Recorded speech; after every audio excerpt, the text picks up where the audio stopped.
the people who are the closest to you are often incredibly uncomfortable with you moving forward, with the reinvention of your life. And so for me, one of the things that I had to learn as I was journeying through my process was new ways to love the people that weren't loving the choices that I was making, that those choices were for me. And so just really finding ways to have a new balance with a friend group, a new balance with my family.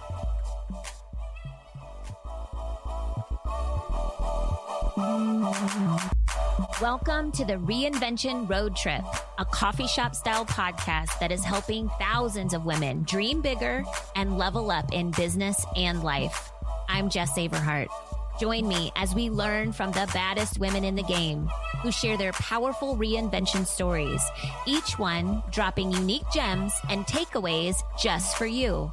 Listen, it's time to get inspired, dream louder, and own the keys that will unlock the next best version of you. All right. So, gosh, I'm so excited about today's episode.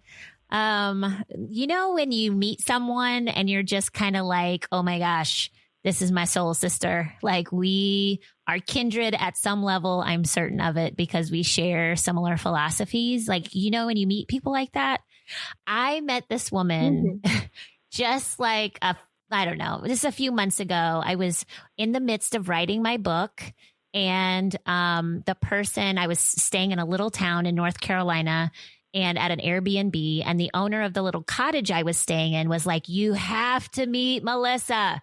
And I was like, okay, let me meet Melissa. And so this woman walks into this little cottage that I'm staying at, and we sit down, and it was like we'd known each other for years. We share just similar philosophies on reinvention. We think about our dreams in interesting ways. And we have similar backstories, personal backstories. And so and she's a rock star. On top of all that, she's super grounded and she's a lovely human. She's a mama and she's a really badass professional. So I was so drawn to her. So it is really my honor today to bring to all of our listeners, Melissa Sheets, who's the creative specialist at KidBox. And creative specialist does not do it justice. She does a million things at this company and is really killing the game. So Melissa, are you with us? Are you on the line? Yes. Hi, Jeff. It's so good to talk to you today. Oh my gosh. I'm so glad that you carved out time. There's so much going on in the world these days with this virus and everything else. And you're so busy. Thank you for making the time. Oh, yes. You know, I think right now we're all getting a good dose of education on making time for the things that are important in our lives. Oh. So to sit down with you today and to get to connect and to hear a little bit more about your story, and then also to be able to have the platform to tell people about my story is just such an honor. So thank you so much for having me today. Oh gosh, you're so welcome. I'm really, truly, I'm so excited about this. So so I know a little bit of your backstory, and I didn't even go into your bio. I know you love to travel. I know you're a mom of two boys, as I'm a mom of a teenage boy. So we share that. But why don't you tell the women listening, just get them caught up in who you are and what you do and all that good stuff. Yeah. So, you know, I was raised in the South. I had a Marine mom and a Marine dad. And so we did a little bit of jumping around, but throughout my childhood, most of my raising was Southern. And I guess that influence definitely led me to the path that a lot of girls in the South feel that they should jump on, which was get married young, have babies young, put a hold on my career. And for me, you know, I think that that's such a treasure that I did get to do all of those things young, because now I'm the mom of teenage boys. And I think that you have to say teenager in front of boys just so people kind of know where you are on that life train. Totally agree. They know that, yes. But so, you know, everything was very smooth sailing in my life. I've always been an artist, which means that I've always loved to create and I've always loved to curate. And one of the things that I thought was my specialty was curating my own life. And so really projecting not just me, but my children, my husband, my house, my job. I wanted it to have this persona of perfection. And I guess at some point, you feel the weight of that, and it's impossible to keep that up forever. So for me, I had this crumbling moment. I knew that I wanted to do more. I had a very successful career as a photographer for about 10 years at that point. I had made a name for myself in my town. I enjoyed being on the historical committees, and I enjoyed interacting with people and capturing their memories and being able to preserve them forever. But I knew I was still missing something. So I signed up to go to Haiti on a whim. Since I got married young, most of my life I have spent with someone else. But I decided to go to Haiti with a group of women out of Nashville that I had never met before. And that was that moment in my life that changed everything. Wow. So here I am in Haiti, and I'm volunteering, and we're traveling around. And Haiti was beautiful, and people in Haiti were incredible. And I thought that I was going to Haiti to serve people and to learn. But as I sat on the airplane and I was on my way back, I felt just such a hopelessness because I didn't know how to make a big enough impact in Haiti that would really be anything substantial. But as I sat on that tarmac and I cried, I realized I was crying because the authenticity that I witnessed in people's lives in Haiti by far outweighed anything that I had curated for my life. And so that was the spark. That's where things started to change for me. That's where I knew that I needed to make a difference and that I needed to start making some changes inside and project them externally. Oh, wow. You've got me over here tearing up a little bit. What has hit me so hard are two things. One, your pull and need to curate your life. I relate to that 100%. Young, as you know, got married young, had a child fairly young, and was really trying to live up to everyone else's expectations. And then to your point again, there's this moment in time that is like a switch almost, where you can't ignore it. You can't ignore the light, or you can't ignore that moment or that experience. And you almost have to decide, you do have to decide, what are you going to do with it? Are you going to pay attention to it? Or are you going to just close your eyes and keep it up business as usual? That is so profound to me. And I really believe that women and people, not just women, but our listeners are mostly women, feel that in their spirit. There are moments where you're just like, now what? What do I do? And can I do it? So then what happened? Yeah. Tell me about what happened next. I'm dying to know like how you handled that moment. I think the easy thing is when you hear that nudge, you feel that nudge, you hear that voice that there's more, that your life is meant for more. The easy thing would be to just turn that off and say, no, I need to stay the course. I need to be happy. But for me, I came home and I thought, okay, I have this gift of photography, and right now I'm sharing it with people within my community. And every now and then I'm traveling up and down the East Coast and I'm doing some commercial jobs, but how can I really make a difference in the world with photography? And so just by chance, I ended up working with a company that started to do disaster relief. And they asked me to go into areas that were affected by natural disaster and document what was happening in the lives of people who had lost everything, but then also what was happening in the lives of the volunteers that were there witnessing and serving the communities that had just been completely devastated. Wow. And so the education, in 1 year, I traveled to various parts of Louisiana 16 times. And so I got to know the communities that I was traveling to.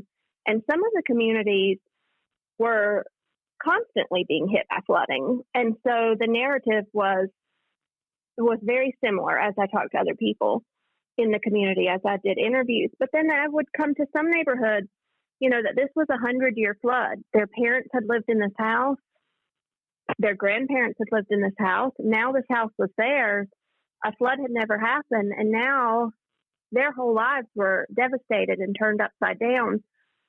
And so I watched the resilience of people who were surviving. And I think it was just this call out continuously to me that I could make life changes and I could survive those life changes too. Mm-hmm. And so through the inspiration of just seeing, just unimaginable loss, not just property damage, but loss of family members, loss of, just everything, or people who had been displaced, sometimes hours away from their home. They had been bused to shelters, and now they were in a shelter with no money, no ID, no home to come back to, no phone, no way to call anybody. I don't know. It was, I couldn't have planned my story any better if I sat down and wrote it out. Everything came together as I was awakening, as I was becoming more mindful. I was put in position to hear people's stories that guided me on my journey. Mm-hmm. And so for me, unfortunately, that journey led to divorce, which is hard, and it was hard for the kids, but it's part of my story now that I hold on to. Yeah. It's just, I feel like once you start to awaken and, you start to see these things changing in your life, it's this ball that starts rolling and you can't stop it. You're completely in control of these moments, but they're incredibly uncomfortable and incredibly hard. But as you surpass each milestone, you're a stronger woman and you gain confidence. And it's age, I know it is. It's the 40s. It's when you start to really meld into who you're supposed to be. Yeah, it's an interesting tale I wrote down as you were talking, just gaining perspective through others, and not just that, but gaining courage. That's really what I heard. Mm-hmm. I heard this sort of sense of courage, being able to see, first of all, how God placed you in a position where you were in Haiti, and then you get this gig where you are able to sort of use your gift and talent in that way around disaster relief. That is so beyond us, right? That's just an incredible sort of convergence of all the things you had maybe hoped to do there. But then using those stories to give you the courage to move forward in your own life and create a sense of reinvention and a new path for yourself. So when we talked, you were really clear about how hard that was, and however much you want to share with the women that are listening. But just listen, I'm divorced. You went through a divorce. Half of America is divorced. This isn't, new, but there were challenges, right? And I think you even talked to me about not being believed in, that certain people in your life were like, okay, let's see you try to make it. So talk to our ladies about that, because I think oftentimes the fear of failure and the fear of not being believed in holds us back. Oh, 100% it does. And, I think each woman's story is incredibly intricate, and mine is definitely no different. I mean, for me, I was married to a man who I definitely loved and adored, and we were married for 20 years, but it became so evident that our paths were just different paths. And as we started to grow apart for probably really the last 10 years of our marriage, I sought counseling. We wanted to try to work on things, but we were just very different. And unfortunately for my situation, arguments just continued to escalate and get out of control. There were a good 3 years before I left. I should have left 3 years prior to that. And I think when you talk to a lot of people in similar situations as me, I guess you are just scared and you don't know what your support is. And oftentimes you can tell the truth to people that you love, but they're scared to see the major changes in your life too, because they don't know how it's going to affect not just you and your story, but also their story. You know, your new normal becomes a new normal for everyone else that's within your circle. When I left, my ex-husband and I, we get along great. And so I am perfectly fine with sharing a lot of our story because we both admit wholeheartedly to so many mistakes that we made. But when I left, it was a rainy April night, and I knew that he wouldn't be the one to leave. I knew that it would have to be me. And so I had packed a few things. And when I left, the last thing that he said to me as I left was, "You'll never make it on your own. I have always supported you, and you will never make it on your own." And Jess, I don't know about you, but for most women, that is the fuel to the fire that you need to start your life, to reinvent yourself. Oh yeah. That's the clarion call right there. You're like, okay, we'll see who wins this bet. Exactly. So, you know, my divorce, it was, I hear so many people talk about how messy their divorces are, and thankfully ours just wasn't. We were very amicable on so much. For me, it was, I think the most difficult part was being alone. You know, I had my babies so young and they were everything to me. And when I left, my husband, my children decided to stay with him, which was crushing. You know, the weight of that when you have spent every moment with these little humans that you created, and then, you know, they're not coming with you. I think when I left, it wasn't anything I ever thought was a possibility. And so that was like the new reality that was difficult for me. So they stayed with their dad for about a year, and then they came back to me once I ended up back in the house. But when I look back at that year, I know that the boys needed their dad and their dad needed the boys. And so while I had all of these experiences that had made me a stronger person, that had pushed me into this possibility that a new life was waiting for me, my ex-husband had not had those same experiences.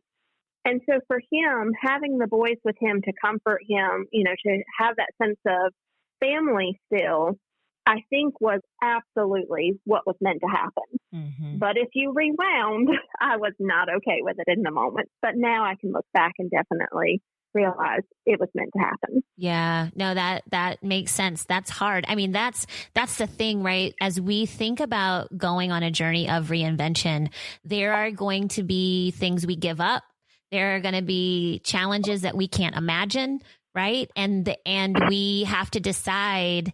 This is a question that I ask women often, and it's rhetorical here, but I always ask, you know, can you handle being uncommon? Are you in a position where you can handle being uncommon? Because if you can't and you don't have that fortitude right in that moment, it's going to be very challenging and it's unlikely that you'll succeed, because stepping out on your own and all you have is you is scary, and you have to really have a straight back to walk into that space. And so it sounds like from your story that you really straightened up your back, squared off your shoulders, you know, and said, this is what's best for me. And I can't turn around because I just know too much. I know I need to go forward. As we kind of close out, well, not really close out, but like this section of our talk, I want to talk about this idea of two truths and a lie. We do this in each of our episodes. And it seems like we're kind of getting into that space with you right now is sort of these lessons learned. So, the road game, 2 truths and a lie. What I'd love for you to talk to our ladies about are 2 lessons that you learned in that reinvention moment of your life. And then 1 lie that maybe you told yourself either along the way or a lie that you had and you had to confront in order to move forward. So can you just share your 2 truths, if you will, or your 2 lessons? Yeah, absolutely. So let's see. Oh, that's a good one. My first truth, I think, is the one that was like the easiest for me to recognize. I don't like to be alone, but I need to be alone sometimes. Good. So for me, when I left, I went to this big old farmhouse, and it's just multiple rooms, and I was there all alone, and it rained a lot and it was cold.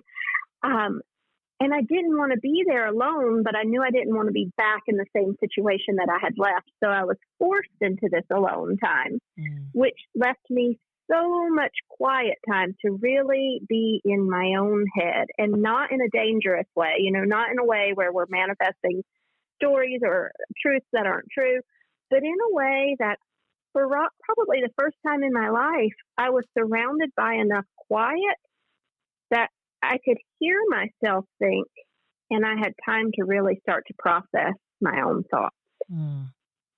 That's so good. And you probably had never had that before. So this was really like, wow, for the first time in all these years, you had time to be with you. Yes. And all that time that I was alone, it left me vulnerable to be able to start a relationship with God, which in my life before had never been present. And so I had lots of time to start doing Bible studies, by buying books and watching YouTube videos and just finding out more about what the universe holds. I had more time to not think of, that idea of perfection, but more time to think of what was whole and what mattered and what was good and how I wanted to move forward in life and what things would be important to me. I love that. Okay. That's a great lesson. Do you have another one to share? The second truth that I learned is that the people who are the closest to you are often incredibly uncomfortable with you moving forward, with the reinvention of your life. Oof. And so for me, one of the things that I had to learn as I was journeying through my process was new ways to love the people that weren't loving the choices that I was making, that those choices were from me. And so just really finding ways to have a new balance with a friend group, a new balance with my family. Wow, girl, that is deep right there. And then so I just want to quickly rewind what you just said. So understand, you got familiar with alone time, which is good, and got a relationship with God and got closer to God. And also the people that you're closest with are also sometimes the ones who are the most uncomfortable with your reinvention. And then you said, and you had to learn to love those people in a new way and accept them for that space. That is like drop the mic on for me. And like, I think for many people, because that's hard. That's like human hard stuff that we don't often dig into. It's like, well, if you don't like what I'm doing, then I'm going to cut you out of my life or whatever. But you're saying how to love them in a new way. And I would imagine that opens the door for your next best life to be the more fulfilling, because you're not holding resentment, or, you're growing, you're growing truly. Oh yeah, definitely. I mean, all the quiet time when you are reinventing, I think it's so important to not take those moments for granted. I was talking to one of my closest friends, and I was probably complaining about being lonely. And his advice to me, because I was saying, I don't know what to do. Everything is up in the air. I went from having this life that everything in my life had a place, All the people in my life had categories. Everything was in my home was neat and orderly. I begged my children to behave a certain way in public. And now all of my life is up in the air right now. None of the pieces have fallen into place yet. And I said to my friend, I don't know what to do. And he said, then be still. Don't do anything. Just be still. And that was the best piece of advice for me because, it did give me opportunities to learn more about myself, to just give the universe time to flow, for my story to start to come together. Now I can look back and I can see all of those pieces were falling into the right places, but just not in the timing that I wanted them to be in. Yeah, so good. That is so good. Okay, well, now I'm really excited to hear about the lie. So what lie did you tell yourself or did you maybe have to overcome along the way? And then we've got to close the story on this because you're killing the game professionally now. I mean, hubby was all like, let's just see if you can make it. And like the audience doesn't know that you're like killing the game in your world. So tell us the lie and then close the story for our listeners.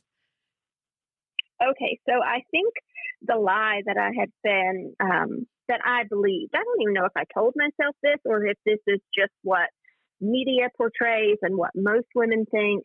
But for me, that need to feel perfection, to be worthy of love. So that if I wasn't, if I didn't have the perfect house or the perfect husband or the perfect assortment of pictures of beautiful food on my Instagram account, that I wasn't worthy of love. Now what I know after I have gone through this season of reinvention, and by the way, I think that we will all go through many reinventions in our life. Amen. But I think from this reinvention, I know that I am worthy of love. And not because someone thinks that I'm perfect, but just because we all are. It's our human right to be loved. Yeah, that's it. That's it. I couldn't have said it better. That's beautiful. All right. Well, okay. So give us the quick update on where you are. You're killing the game, and tell our listeners that. And then I want you to leave us with one takeaway that, a book you're reading, a TED Talk, a podcast that you're listening to, a prayer, a meditation, a whatever that keeps you going, that's inspired you. Yeah. Okay. So you're right. Now, the life that I'm living right now, I couldn't have dreamt this for myself. It's incredible. As my boys are continuing to grow, I'm a much calmer parent, which is wonderful on the home side. But then from work, now I travel all over the United States. I get to travel some in different countries to help. The most fulfilling part of my job, I got the job because of my background in photography. But what was most attractive to them for me as a photographer was also that I had this whole year of doing service projects and service work with people who had lost everything. So now KidBox, the company that I work with in New York, they have put me in charge of their hand-to-hand donations. And so now, really, talk about a dream job. I still get to do photo shoots. I still get to produce content for their online platforms, but I also get to travel. I'm in and out of homeless shelters domestically. I work with battered women's shelters, and I'm getting to go in and provide brand new clothing to children in need across the country. I also get to mentor their kids board, work with the members, which are children across the entire United States who are doing good within their communities. And KidBox donates tens of thousands of dollars worth of clothing to their causes each year. And then I get to be the one, kind of like the middle guy in all of that. So I get to hear all of these wonderful, positive stories and sometimes the hard stuff too. And I can lend a little bit of support and advice for what works best in situations that they're in. But really, truly, girl, you talk about a difference 5 years can make. If someone told me 5 years ago that I would be living my dream job in a house that I am paying for, in a car that I am paying for, that I'm traveling and I am being loved. I don't know that I could have believed it, but here I am living it. I love that. In 5 years, the whole thing changed, like, because you made a choice. Like, in that moment, you made a choice. It was like a snow globe. Someone just grabbed my life and shook it. And all the pieces have fallen just into the right places where they're supposed to be for now. I love it. A little snow globe. I see it. Okay. So how do you want to leave us? What is the takeaway? I'm over here taking notes, which is normal for me. I'm so inspired by my folks. So what's the thing? What do you want to leave us with? Okay. I think it's that we're only stuck in situations because we allow ourselves to be stuck. If you're not living your life in a way that you are proud of, or if you feel that urge, that calling to make changes, listen to your intuition, listen when God talks to you, and don't be afraid to just jump, just trust. Have that blind faith. It really does work out. There it is. Drop the mic. I love it. Well, listen, I can't thank you enough. And if you were here, I'd just give you a big hug. You're an inspiration to me. And I know that there are so many people listening that relate to your story and relate to those feelings of uncertainty, the calling, the pull to do something, and just needed to hear this to sort of say, you know what, Melissa did it.